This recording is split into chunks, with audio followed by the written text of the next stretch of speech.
I parë, i cili përgatitemi për procesin që është në ditët e afërta lidhur me verifikimin e masës dhe kushteve të masës sigurimit që është aresti në burg. Dhe kuptohet që ne duam dosjen, sepse është e turpshme që mbas kaq kohësh, edhe pse kemi bërë kërkesë, edhe pse jemi drejtuar inspektorit të lartë të drejtësisë që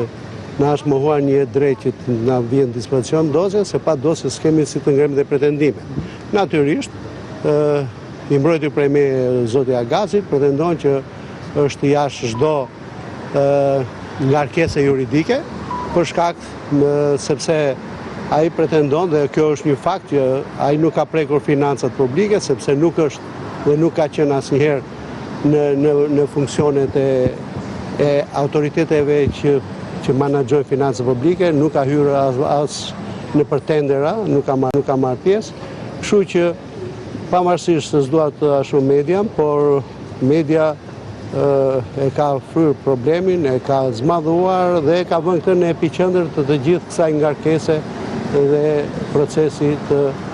deklaruar nga organi i SPAK. Problemi është sepse këta të fusin në burg, pasaj e di atë historinë që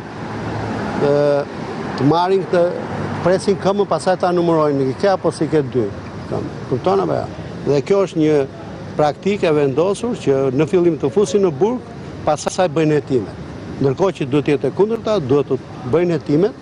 të mbledhin provat dhe pasaj të drejtojnë gjykatës në raport me veprën, me rrezikshmërinë apo jo të personit dhe me gjithë ngarkesën e publik të kërkojnë një masë të përshtatshme me gjithë ato orientime që ka dhënë gjykata kushtetuese.